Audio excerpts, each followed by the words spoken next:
I mean, I'm not judging. This is not about judgment. I'm judging. Oh, I have to tell you, so my beloved changed his last name. You see how nice I am? But he had a last name that I could not spell or say. What was it, Polish or something? I don't even know. Was it like Wojciechowski or something? Because the Polish ones are the worst. They're so hard. Let me see if I can. Hirschmeller. I have a hard time with Russian names. Russian names are hard, but there's always a ski at the end. Whereas like Polish ones are Shmugabushki, Shmugabushki. I didn't. Hey, Leslie. So nice to see you. Hi, Leslie. Greek is not easy as well. So dark. My ex-father-in-law was Giannopoulos, and it had like every possible double vowel combination it could possibly have. Yeah, it was a pain. He said that every time that he went, he was doing any of those tests at school, like he ran out of letters in the. You know how you're supposed to put the letters in the boxes? Yeah, couldn't do all of them. That's horrible. It's horrible, and I still couldn't pronounce it or spell it. I was like, because there was an S and a C and a double L and an anyway. So for all the slack I get for Kupferman, it's still not as bad as Carpel, because even though Carpel is shorter, because it's spelled like carpal tunnel, it was always being mispronounced. Whereas Kupferman, at least people give it a college try. They're like, Cooperman? Cooperman? I'm like, no, Kupferman.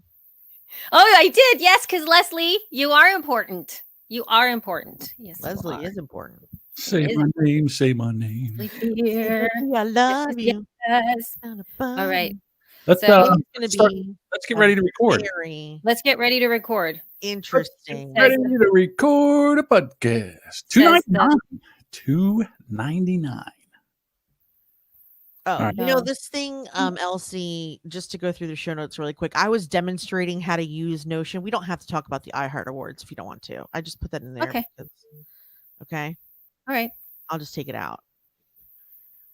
Let me just pull up Stacey Sims also, because she's got an ad that we're doing. And I was talking to Stacey this weekend. Stacey Sims. Oh my gosh, I can hear that I have gucky in my throat. And it's the worst for you. Sorry, John. It's okay. I'm going to be going like. I can cut them out. That's what I do. Annoyed. So the thing that drives me crazy is when Jess is in the middle of something and goes, "I don't do that anymore. Take it out." She just keeps on rolling. Like, I can't do nothing with that. You got to stop and get to the point. I have learned to edit my own self. Because if I go, okay, let's get start. No. And I do that, and I only do it like really super close. I can't edit myself. So now when I mess up and I want to do it again, I force myself to take a breath. And now I do it again, because if not, the editing sucks. You know why? Because you edit the feed. That's true. So you know the pain, and when that happens, you're trying to cut into the middle of a word, and sometimes you pop because you can't. It's just the thing. All right, are we ready? We are ready. I just tested myself. All right, here we go. 3, 2, 1. Press record. Okay. All right, and Elsie, say hello. Hello. And Jessica, say hello. Why is Jessica not? Jessica, unmute yourself. Say hello again, please. Hello. I'm sorry. Hello. Hello. Oh my gosh, look, it's Nisi and Shauna. Yay, so glad to see y'all.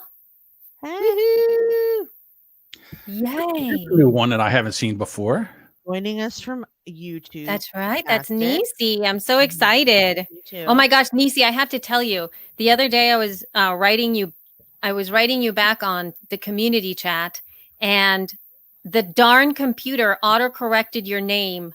I kid you not, like 10 times. Oh my It took the joy out of corresponding back to you out of it, because I was like, Nisi, and then it would and it would switch the IE and the E, like and then it would autocorrect to nice. Hey, nice. And I'm like, no, not nice. I mean, Nisi is nice, but that's not what I'm writing. So I was so annoying. Okay. So, Elsie, before we get started, can I text you a question? Yeah. Okay, hold on.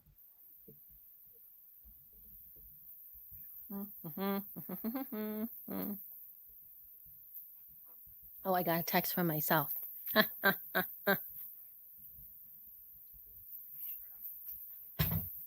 Oh my gosh. So annoyed. I'm telling you, Nisi, you got one of those names. One of those names. Nisi, could you ever get the license plate for the back of your bicycle seat? Did they make them in your name? I know a lot of people that are friends of mine are like used to get really mad because they couldn't get their name on that little license plate that you would put on the back of your bicycle seat. We're like both not paying attention to you, John. Sorry. Like I just kind of heard like a noise and it wasn't Jessica talking. No, it's not Jessica. I think that was John. Okay. I'm ready. Okay, yeah, let's do it. All right. Here we go.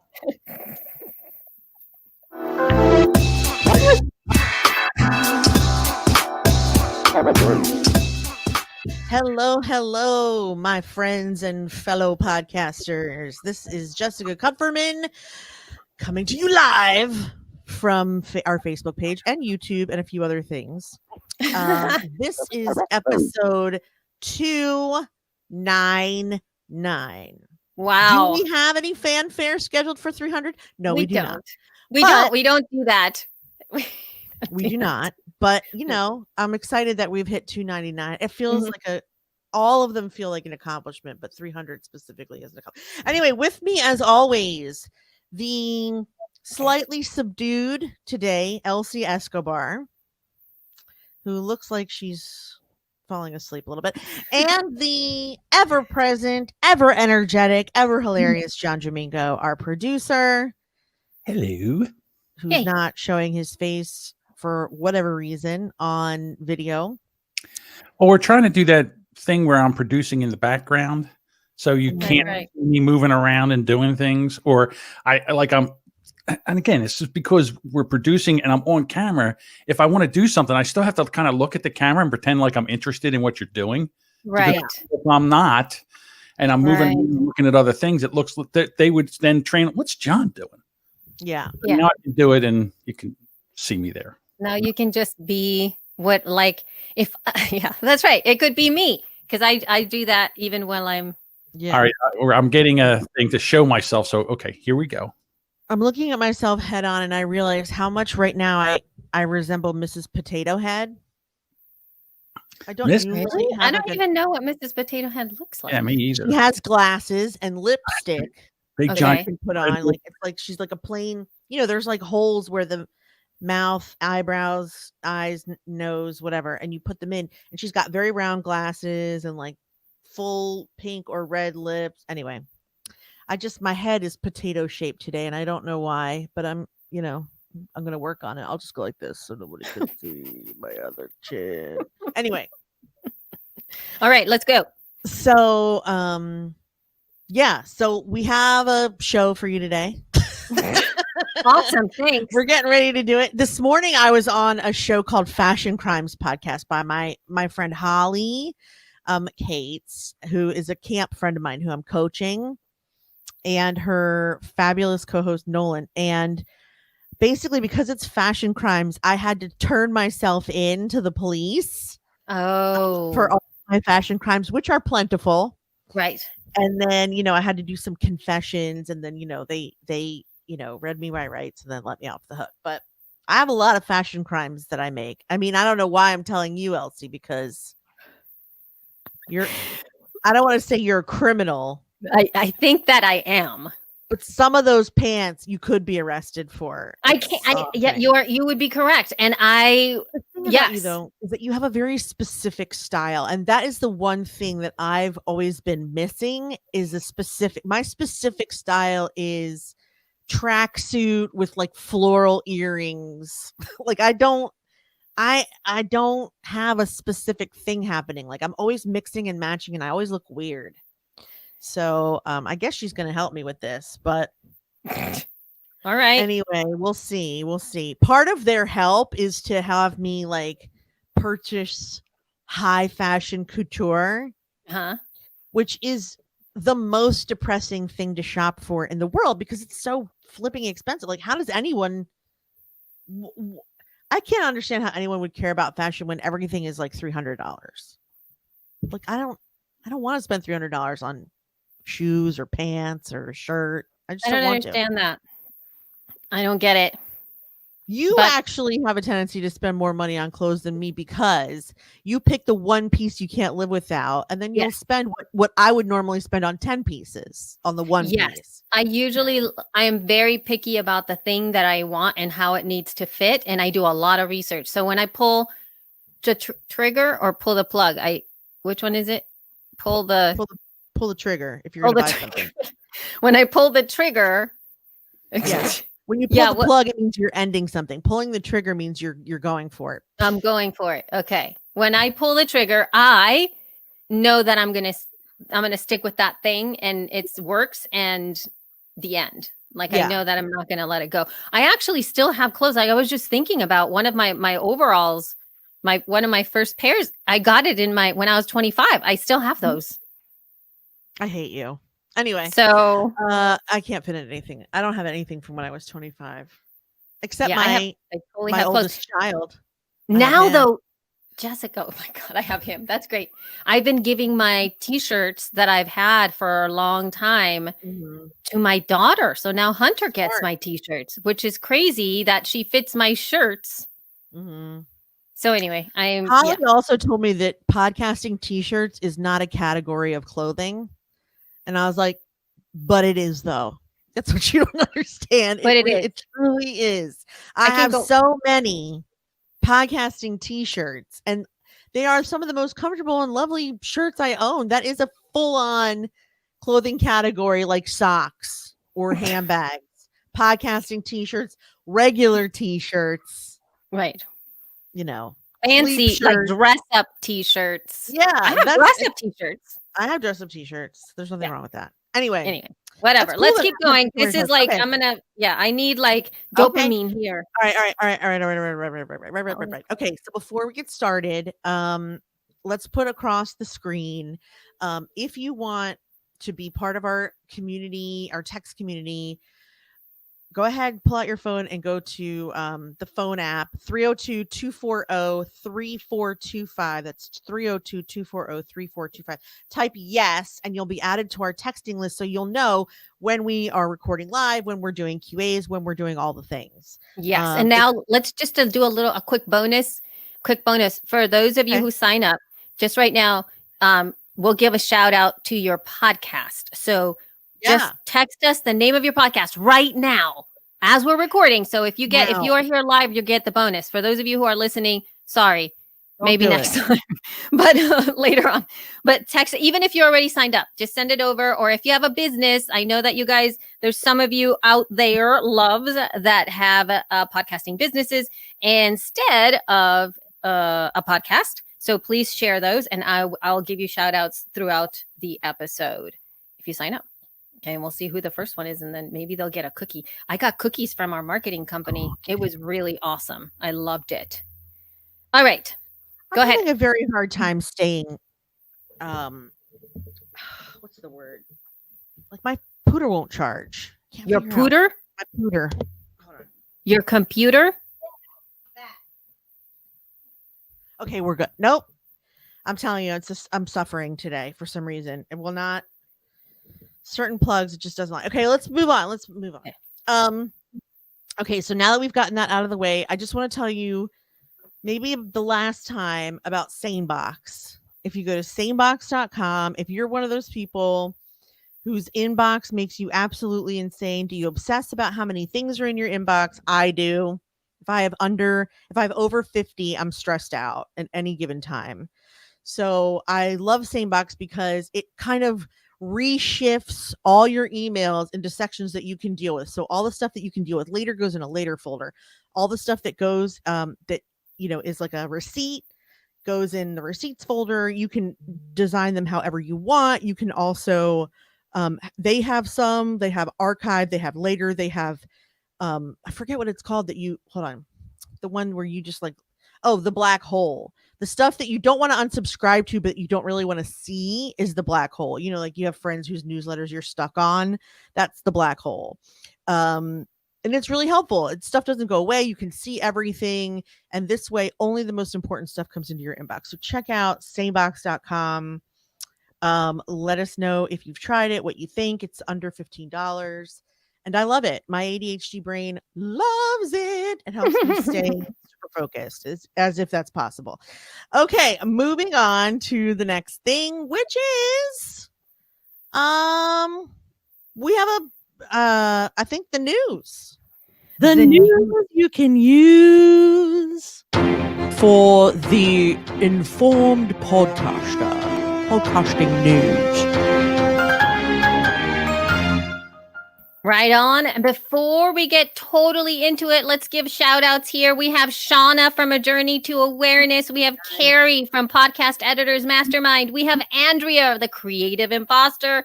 And we have the mighty Nisi from Pain Free Zone, all here saying, hey. Shout outs to all. Woohoo. Yay. All right. Okay. Pro Tools. All right. So Elsie, you put this one in. So I don't know if you want to. So which one? The Pro Tools? Oh yeah. So this was speaking of Carrie Eric from the Podcast Editors Mastermind.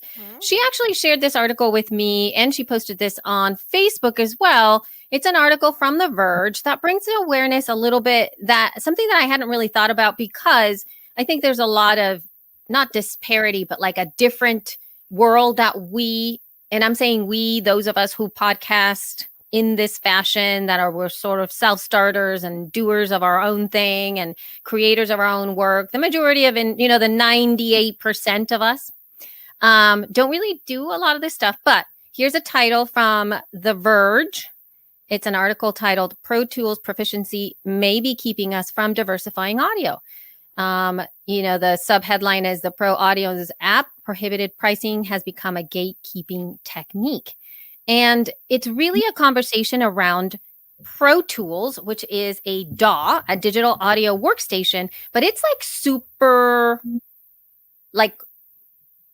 full of things.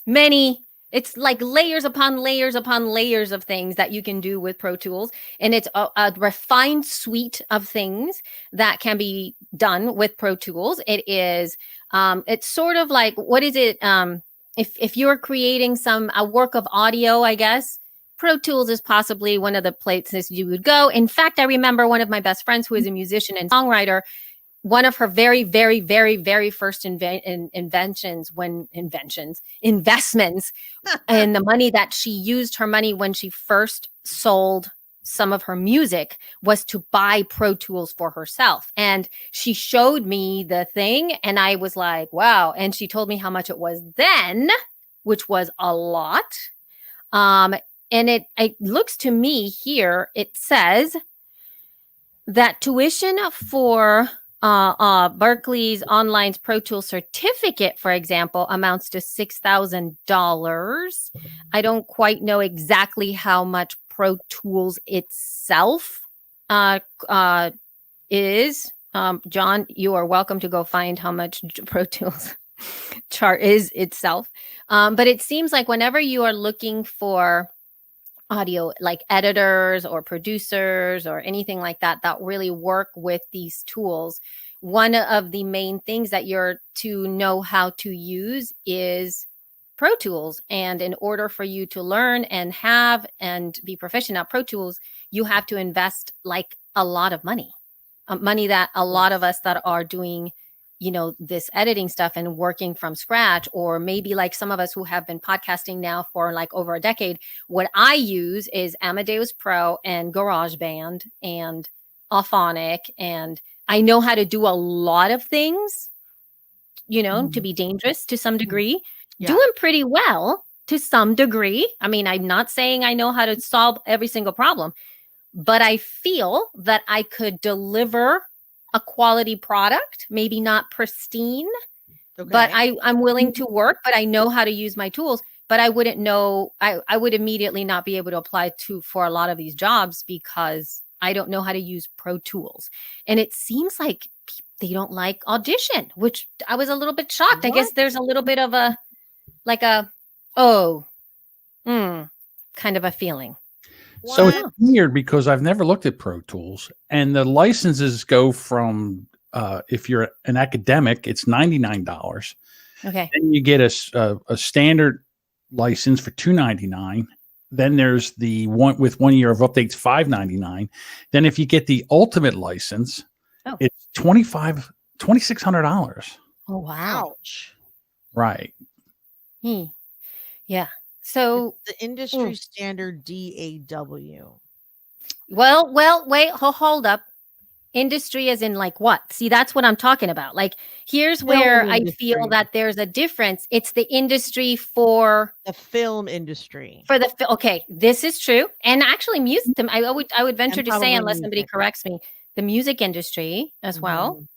And so I guess they're using like that tool as the way to do these things. But as you know, with podcasting, that's like there's I think Hindenburg is a fantastic DAW. It's a great tool. And I think it does possibly the same things. And it has a way for you to record in it. I mean, I don't know enough. Like a Skype recording or Zoom recording built into the actual thing, which is fantastic. In the notes of this card, I'm going to put a comparison chart so everyone can see Audition versus Pro Tools and versus Hindenburg and some other stuff.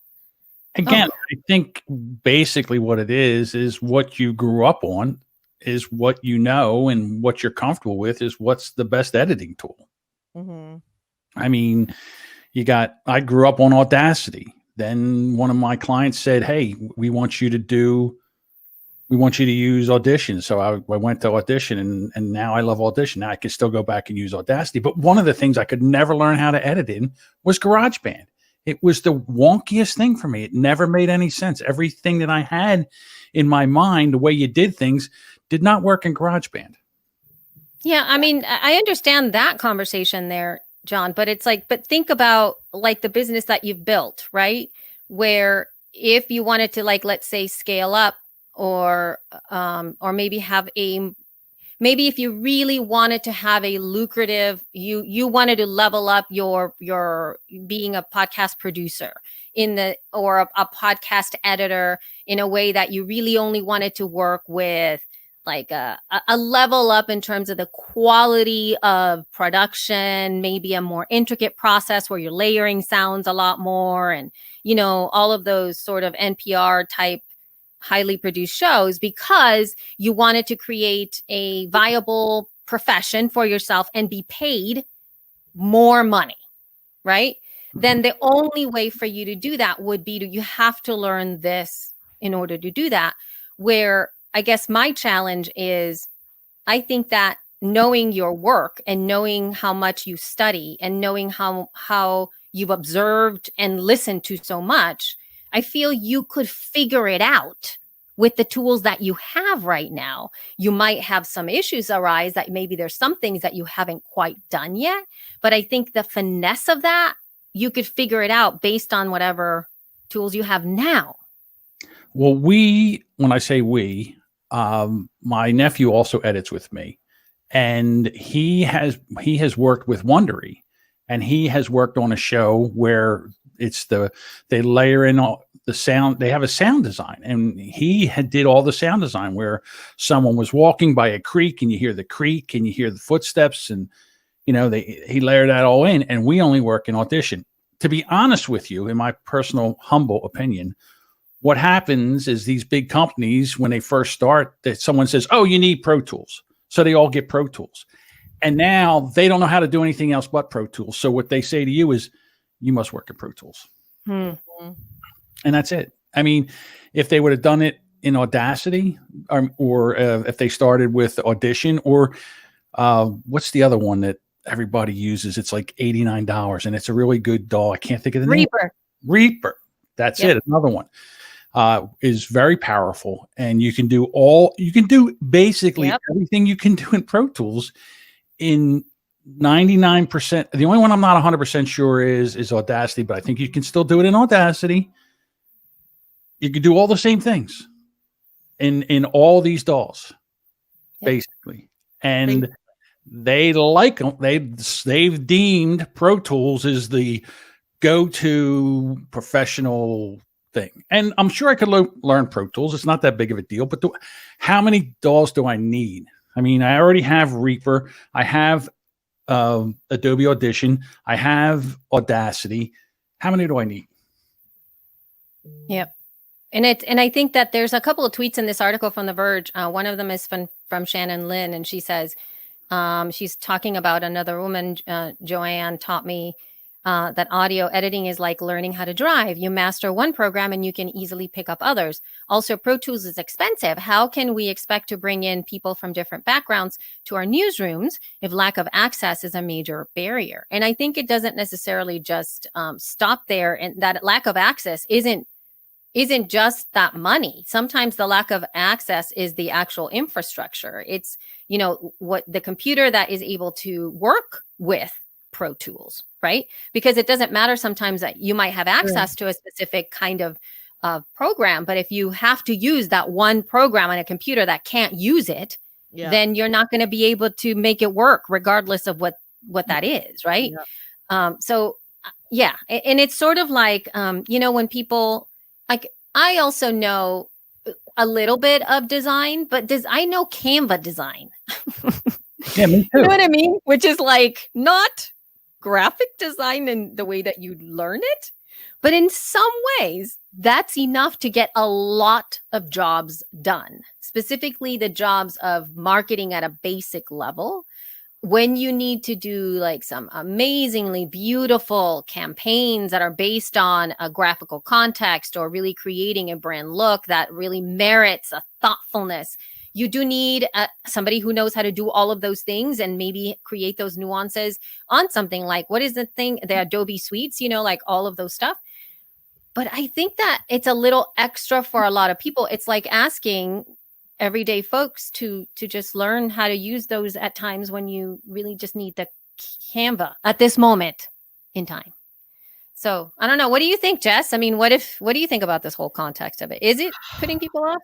Or I mean, I can only, because I don't edit, I can only compare it to like my world of the design space.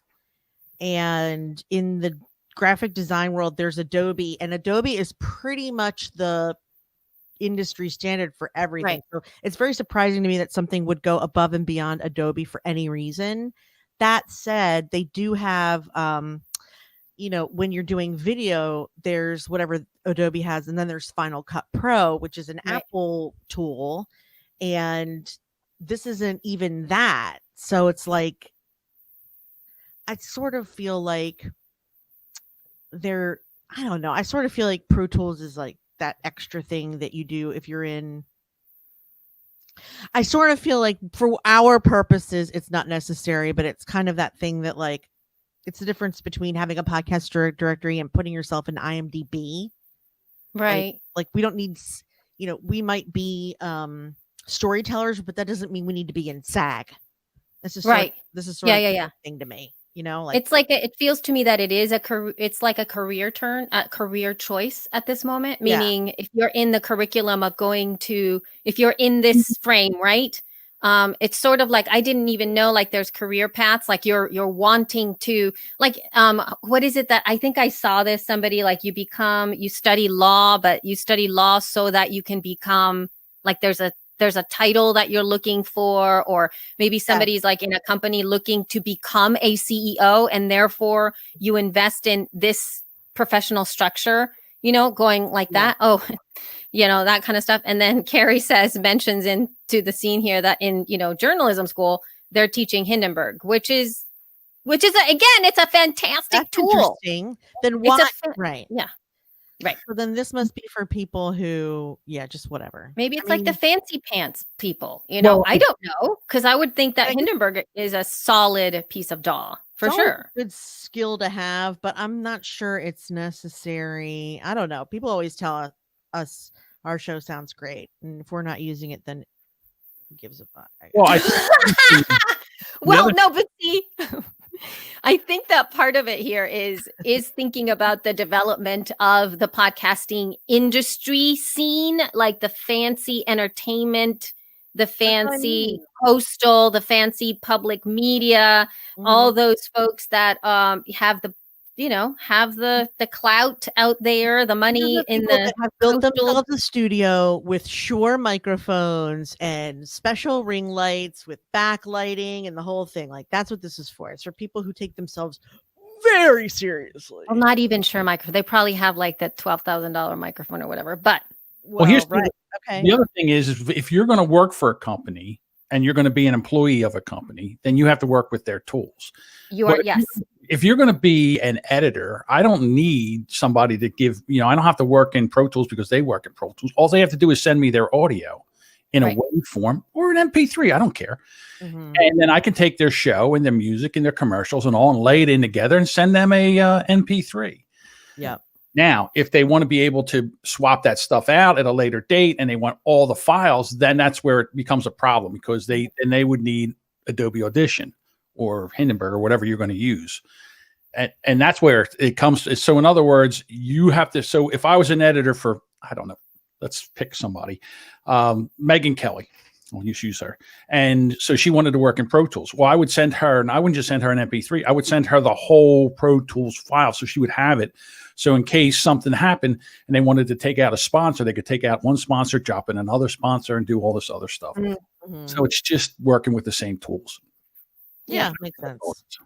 That yeah, and I think as a team, like I'm not sure being able to apply for a lot of these jobs. Like again, Carrie brings to the table here that she says most companies in other industries provide you with the tools, and I do believe that that's true. I mean, if you're hired at a company, usually they do provide all the stuff, and I don't know, Jess, you worked with your last corporate job. Mhm. Were you already doing graphic stuff, or Yeah. were you not? Yep. Yes. Did they get you your suite of things to work with, or did you have your own? I did already have my own, but when I got there, they equipped me with a computer. I had to ask them for what I needed. Like they were Right. about to give me like a terrible PC with old shit, so I needed brand new Mac, brand new Adobe, and enough memory to Mhm. process be that able to- shit. But at first, they didn't. Yeah. It took about a month or two in order for me to get the right tools I needed to do the damn job. I had to bring my computer from home, my laptop in, so that I Right. could do the work they needed me to do because they were too like about graphics Right. to do it. So, yeah. But so, I would say that that's something that we have to advocate for, especially, when it comes to that kind of work. And that would be my thing. Like, if you want me to work on this, then you need to know that. yeah. I do know that if I were if I personally were hiring somebody to work with me on like really close to me, as in like my executive assistant that has access to all the stuff, Mhm. I would probably need them to be a Mac user already. My hope would be that I would have to make a choice based on them already owning a Mac, because at this point, I'm not in a position to buy them one. Mhm. Although I would want that to be the Yeah. case, but I Yeah. would require simply that, because that way I don't have to figure out like how not to use that. Right. Mhm. But, so anyway, yeah. And Carrie mentions, I feel that this tells you what podcast production houses are not spending money on. And it's sound. Yeah, totally. That is true. They Right. have no idea how Not bad, I much. guess. Yeah, but it's something to think about, the tools that we use and how that could actually price people out based on the work that they're doing. And that there's times when folks can actually do a good job if they were provided with the tools. I have a feeling that there's a lot of incredible, gifted, not only hosts, but folks that are performers, that can be voiceover actors, that can actually have an understanding of how to work with audio, maybe just in the editing suite, and that what they need is to be able to get their hands on the things so they can play with them, because right now they don't have even access to like a solid microphone that they can use to play with things like that. And it's interesting to see how that is playing out in the space nowadays. Yeah. So, Very Also, just think about when you did the audiobooks. I know. You had to get the format to get into what was it? I have it, Audible. Yes. And you had to format everything to go to Audible. And then you said to me, have you done that before? And I'm like, no, but I think pretty sure I can figure it out. And I did. I went in and watched a couple of videos, and then boom, we did it. And I did it the same thing with Stacey Sims when she did her book. She read the book. She sent me the files. I edited everything down, formatted everything, and sent it back to her. So we can do whatever's needed in anything that we use. I mean, in any DAW that we use. So it's just, again, it's preference, but the industry, mainstream industry, is setting Pro Tools as the one that they want to use. Right. I'm not too keen on that. But hey, who am I? Who are you? Who am I? So shall we move on? That was We shall. Okay. We shall move on. So you we're take back. it. We're back to Clubhouse. We're back to Clubhouse because I wanted to give a little feedback. We didn't get a chance to do some feedback. I know. We We have feedback from Bonnie because hi, Bonnie. And we have feedback from someone else, I think. Danusia. I'm sorry if I'm mispronouncing your name. It is a very beautiful name to look at. That's right. So I'm going to read Danusia's email to us. She said, hey, I'd love to dispel the myth that you mentioned about Clubhouse being a states-based network that outsiders of the country need to circumnavigate. That's a big word.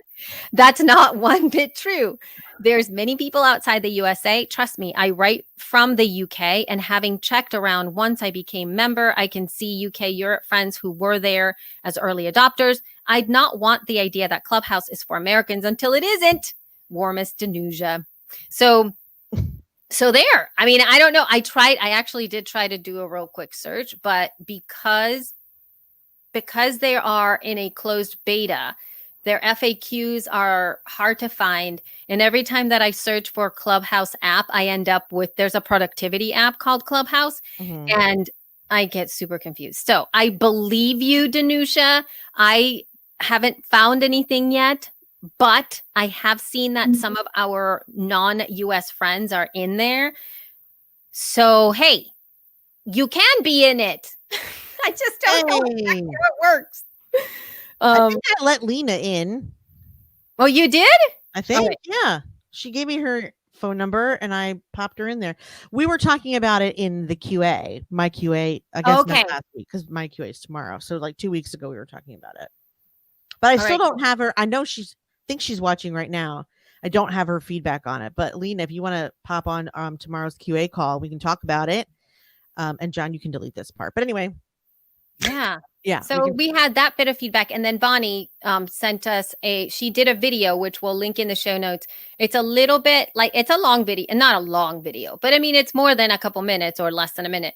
And so she essentially clarifies the fact that Clubhouse is primarily for really connecting with people that are not like you, and that the mission statement of Clubhouse is one that is about stepping outside your own comfort zone and getting to know folks, and then really creating sort of like togetherness and a feeling of getting to know people that are not like you, and forging relationships that way. She said that there are a lot of really creative things being done. I think one of the things she mentioned was a theater production of sorts where people like will talk, it's like a theater. It's kind of like what people have been doing with the Zoom stuff, but all on Clubhouse happening live. There's been a lot of conversations that she's been a part of that she would have never been able to if she hadn't been on Clubhouse, all of those things. So because my perception every time that I saw, or still, in all honesty, still see promoted is all very much leveraging and entrepreneurial-ish type So thing. you put a lot of stuff in today's show notes about Clubhouse, which led me to believe that you were a converted and changed enthusiast. Now I'm realizing perhaps that's not the case. Yeah. Okay. So you love it. No, Okay. I don't. I haven't gone back in. I haven't gone back in. I'm just giving the feedback that we got on Clubhouse and to open up the discussion based on the fact that there are all these other types of conversations that are happening in there. And that I acknowledged the positive impact that being in the app could have to further the mission that the Clubhouse people began. That it is a place where you get an opportunity to be exposed to conversations you wouldn't otherwise have. But do we? So, first of all, I just want to sidetrack for a minute and ask our listeners how we feel about video and voice feedback on our cell phones. When someone is sending you a text message, right? And I've noticed that there are specific people that do this, like they just do it only. So, for example, my friend Rachel Luna, if I'm texting her, inevitably within 5 minutes, she'll start talking into her phone and sending me audio messages, like it's a walkie-talkie. I do that to you sometimes when I'm Never, walking. almost never. Only if you're walking outside. When I'm walking, I do. Yeah. But and you will apologize profusely beforehand. Usually, you're just like, I'm sorry, I have to walk. But there are certain people that only do this, or they only take a video of themselves talk and then send it to you. And then the rest of us who don't do this or don't want this are either going to miss their message or find a way of listening and watching something that they don't have time to listen or watch. So I just want to know. I don't know what I want to know. How do we feel about these people exactly? What does that have to do with Clubhouse? It doesn't, but it does. Okay. It does because Bonnie, God love her, is one of these people. She loves to send me audio messages. Talking for her is easier than texting, which I get. Yeah. Which explains to me also why Clubhouse is her jam. Right. Because she does not like texting. And so it's a way for her to speed up the process of getting her information out into the world. Whereas like for the, I don't know if she blogs, but I'm going to guess not. If she did, she doesn't anymore. But I'm guessing. I don't know for sure. But even if I was one of these people, I don't like Clubhouse still, because every time I go in there, I see at least 4 Ask a Millionaire a Question groups. Right. Yeah. No, and I mean, I also have invitations from people that are happening right now. Like when I see Clubhouse come up on my phone, it's this person has tagged you to join this group right now. Talk to me about this right now. And I hate right now. Don't ever right now me. Right now does not exist in my world. I just did that for our own text, mind you. We're live right now. I think I said something like that. But anyway. But you don't. Yeah, but you don't call me without right now. Can I call you? Yeah, right. Like Elsie and I don't just pick up the phone and go, hey, what's up? I have one friend that I do that with, and that's because she never reads her texts. And I just know if I call her, it'll get faster. But for the most part, Clubhouse is a right now kind of thing for right now kind of people. And if you're not one of those people, it's just not going to be your jam. So you posted an article about Silicon Valley and why Clubhouse is a good example of how we should be, well, let me just paraphrase what I saw in there, which was this. Mark Anderson, who's an investor, published a rallying cry last month about America's dismal response to the coronavirus being blamed on smug complacency, a satisfaction with the status quo, and the unwillingness to build, which I wholeheartedly agree about, by the way, that there's very little ingenuity, that we need to rebuild entire systems, certainly healthcare, definitely government assistance of any kind, minimum wage, the way we work, which I already was on the bandwagon for that because of my husband and the way he had to keep going into work to manage people in Denver, which makes no fucking sense. I don't live in Denver. And the man was sick. He was like chronically ill. We couldn't figure out what it was. And he was constantly getting in trouble and losing vacation because he wanted to work from home. Fuck that shit. Anyway, I'm getting off on a tangent. The point is everything has to be rebuilt. But then they go on to say, one of the first things this guy and other venture capitalists have rushed to help build is Clubhouse, a social media app where venture capitalists have gathered to mingle with one another while they're quarantined in their homes. And that, my friends, is why I hate Clubhouse, because it's like Damon John and Lewis Howes and every other penis with $1 million trying to tell you how to be exactly like them, which, by the way, is impossible. Impossible, I tell you. Impossible.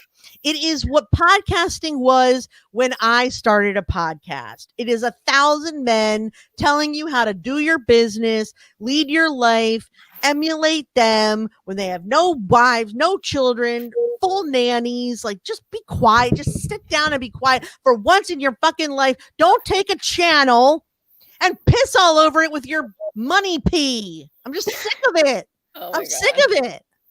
I get it. Okay, Shauna says, I listened to a great group talking about how to do a TED Talk. Yes, beautiful. I've also seen meditation groups, which I think are nice. I've seen people do good morning groups, just want to say good morning. Yes. Have a great day. Fine.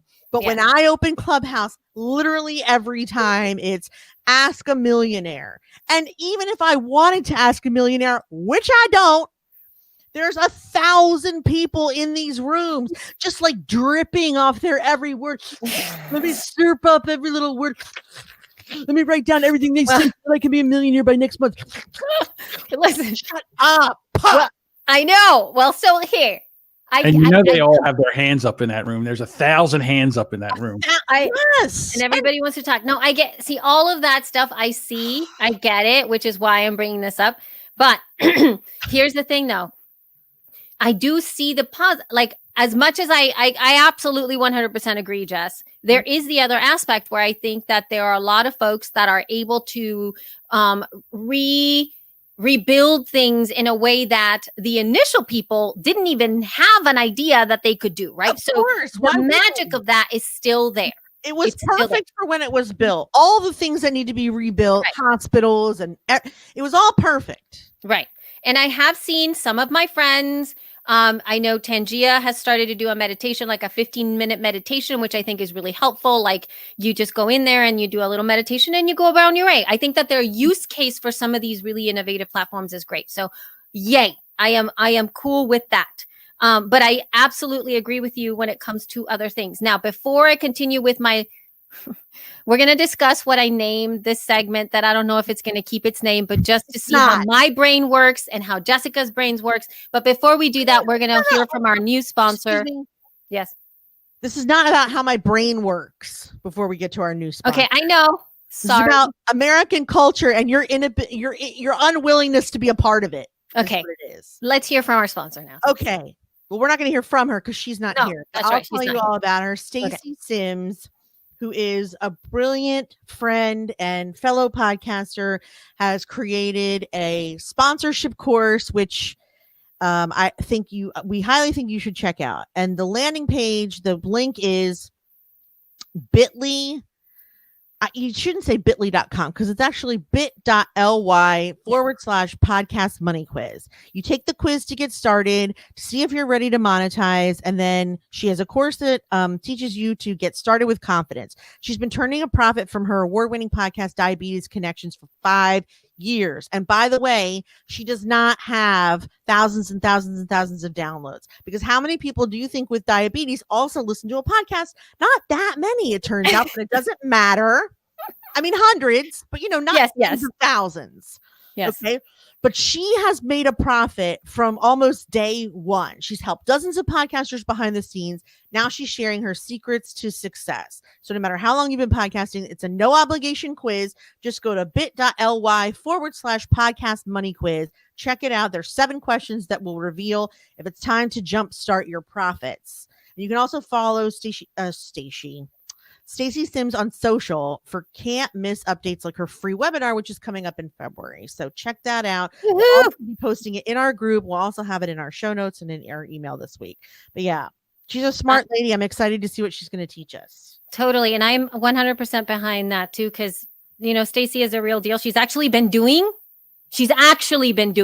Yeah. and succeeding at what she's been doing for 5 years.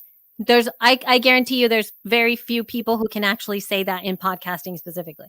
So yes. And not be lying. But okay, moving forward, and I see Hold on. Lena. I'm going to continue with what, Just- John? Shameless plug. Her show sounds amazing because I edited it. Oh, yeah. perfect. John edits her show too. Wonderful. Woohoo. All John. right. So Lena says, and there is an e-leaguers with a room, real talk about podcasting, no BS zone on Wednesdays. So yay. So that is on Who is Clubhouse. that? I forget. Is it Carrie? That's Lane. What do you mean? What? There's an e-leaguer with the room real talk about podcasting, no BS. But she No, didn't it's not say who. Carrie.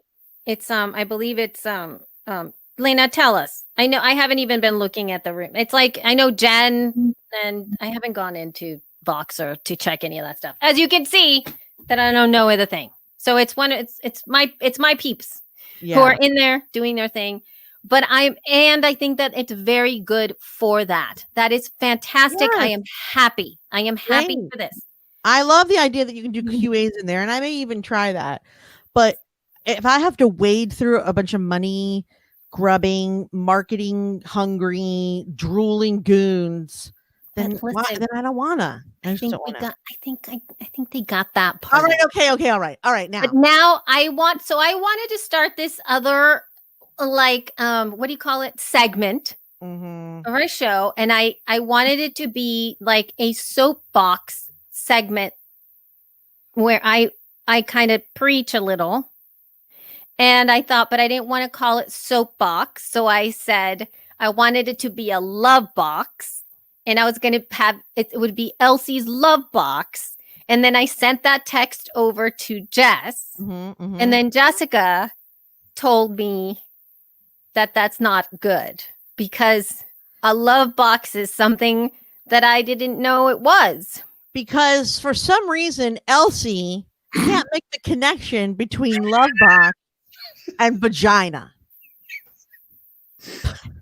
I mean, that wasn't even the text. Hold on. I even should read it to you because it was the first thing I saw this morning from Elsie. Not good morning. How you doing? It was this.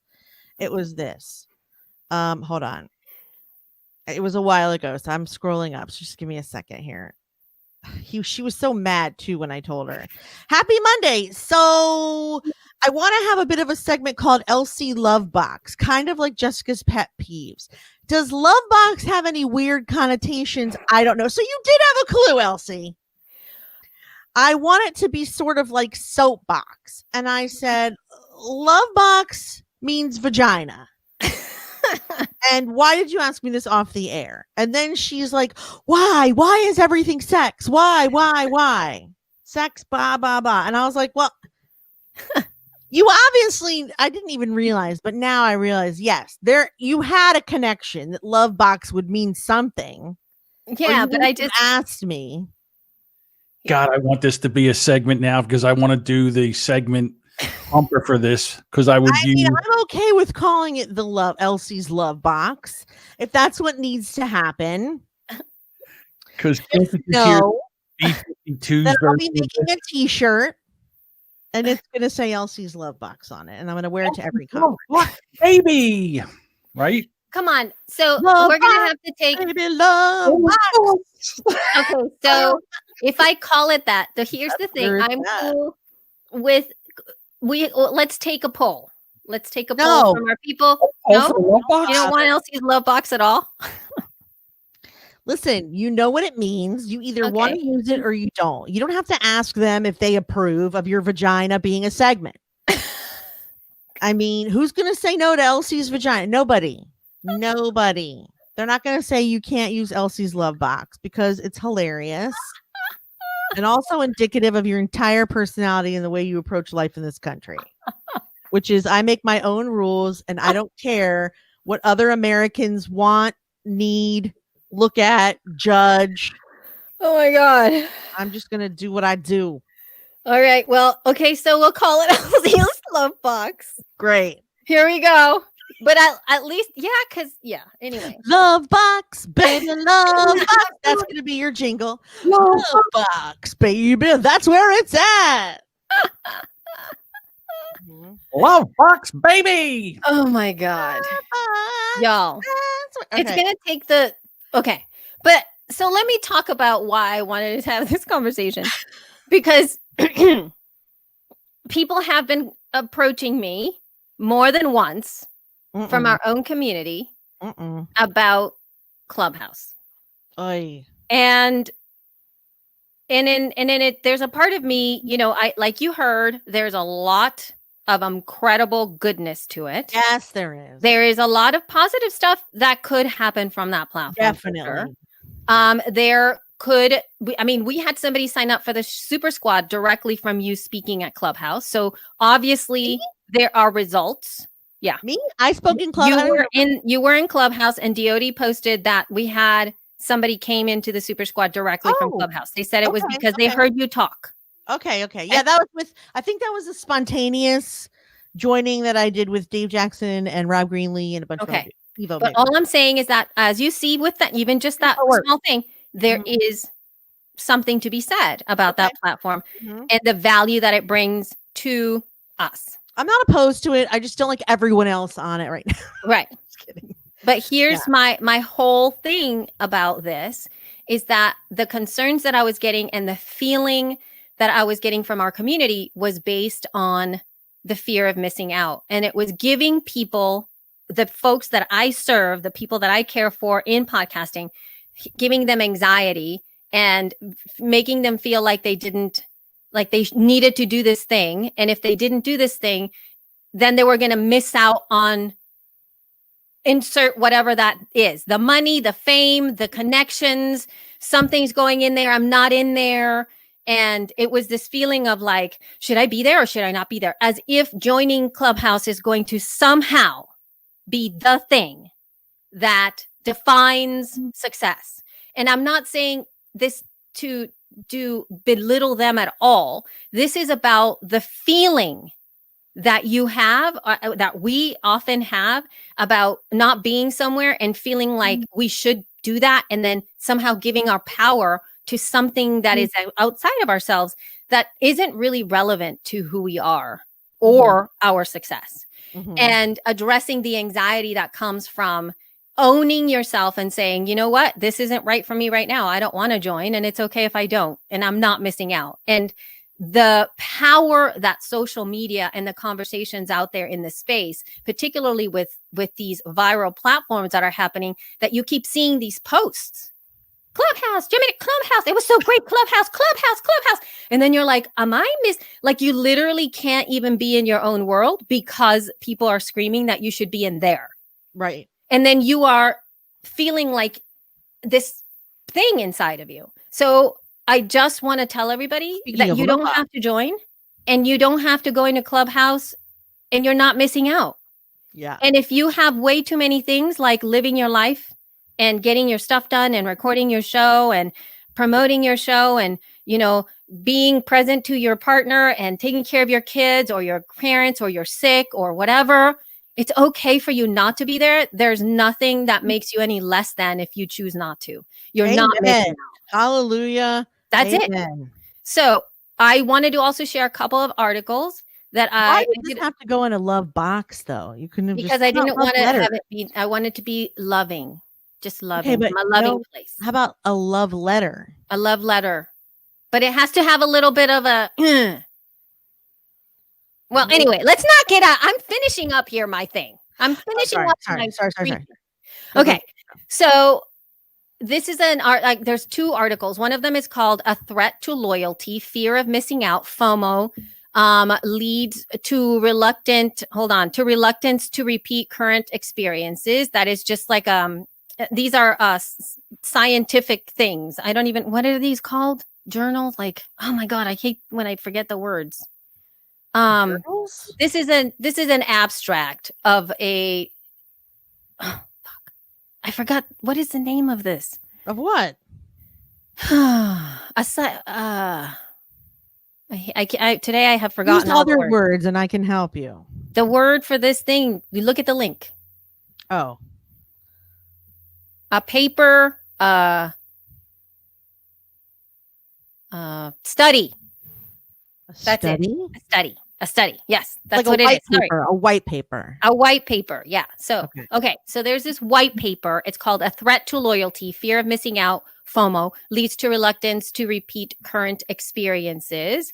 And one of the quotes in there, it says, today, plagued by continual rushing and in a sense of urgency, people pursue more, live faster, and here's the key, feel that their resources are insufficient. And whenever you start to tap into that fear of missing out, you immediately turn it into yourself and you immediately think you do not have enough.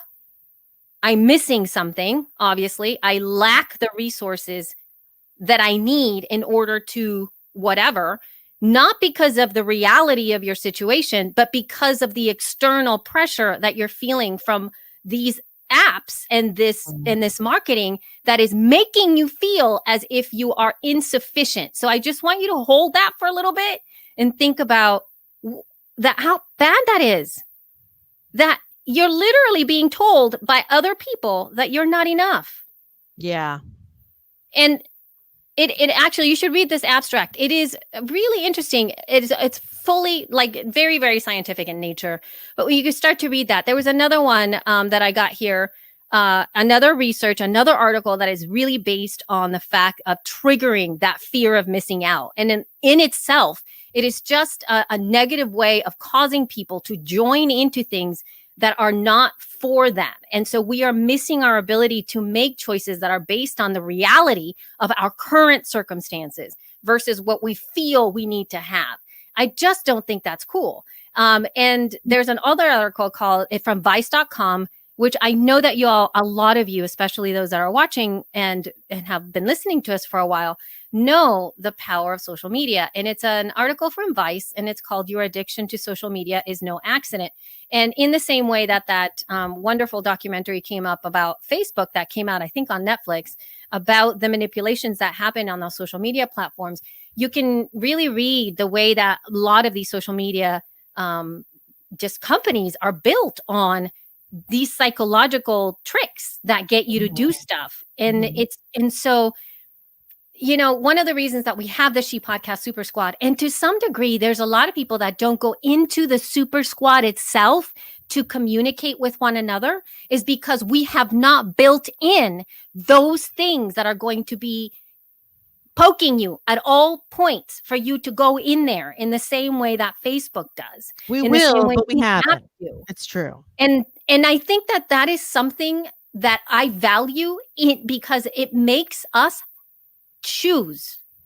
I want to go in there to have to be intentional about asking a question, about consuming a piece of content, about engaging with somebody, about messaging somebody, about learning how this platform works outside. And you have the agency over that versus let's send all of these triggers.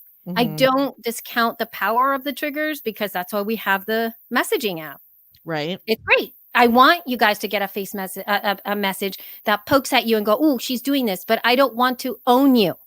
And there's screenshots. Jessica, I don't know if you got a chance to see. Look at these screenshots of the time folks spent on Clubhouse. So this guy, and I would be really intrigued to see if you guys would be willing to send a screenshot of the time that you spent on Clubhouse. Jesus H. Christ. Yeah, this one person spent 21 hours and 47 minutes last week. Yeah, but and I know I see people saying like, "Oh, I just spent the last 2 hours on Clubhouse." Like, most of us don't have that kind of time. I hate this is what I'm saying. But come on, we don't have that kind of time. It's like, what? To be able to see like screenshots of the time on Clubhouse and it like, and again, I'm not saying don't do it because there's some people who really, I mean, it could be an amazing place, but like, I can't, right? No, and then I also can't. And it's valuable for me to say, it's okay if I'm not there and I am not the boss of Clubhouse and all the things that it brings. She Podcast will have a presence. We are going to do stuff on there, but we have to be more mindful and we need to do it deliberately versus because you need to be in there. Yes. It's not there. Mhm. You will lose out on all the things. You will never be meaningful. Ridiculous. So anyway, that's my Oh, you're so right. That's it. That was my thing. I'm That's giving it. you permission, all of you, to not go there if you don't want to. Mhm. Don't feel pressured, and you are sufficient. Yeah, I mean, I And- think that's Actually, that's all we have. Yeah. That's our whole show for today. And we are going to end on Elsie's love box because how could you not? It's my favorite thing about you, Elsie. Everything that about this is my favorite thing about you. Shame we can't even use Elsie's love box as a title. I don't think. No, Well, we Why could. not? I You don't think? know. Yeah. Jesus. I think love box is a good thing to put for today. Yeah, Just for Elsie's today, Box, that that's could the be the title. title. Love box. Why not? Yeah, I mean, Yeah. it'll get a lot of listens. I know that's true. Remember the last time we Get used? a lot of used- listens. Remember when we got like how big of downloads we got on that one episode we put out with that one title? We were like, oh, I'm yeah. telling you, and all my lady business ones, the dirtier the title, the more it gets listened to. I mean, I think they don't even care that it's not about what they thought it was about. They just keep going. It's ridiculous. Crazy. Anyway, yes. Any hooser. All right. Well, thank you guys so much for listening today. Please check out shepodcast.com for our show notes, all the links that you heard about today, and anything that you want to check out as far as like what we talked about. You can also find us on Facebook, Twitter, and Instagram at She Podcast. If you have any feedback for today, send it to feedback@shepodcast.com. You're welcome to send audio. Please try to refrain from video because we can't turn it into audio because we don't want to. Sorry. We love you. We will maybe see you on Clubhouse. We are still figuring out how to make it work for us.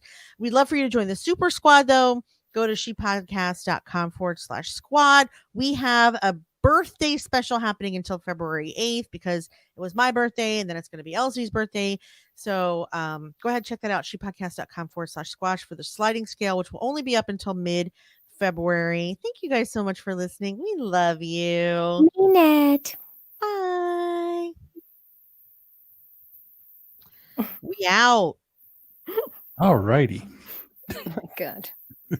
Elsie's love box. Love box. You said that I'm sitting in my whole is like love box baby. Love box. That's where it's at. Yeah.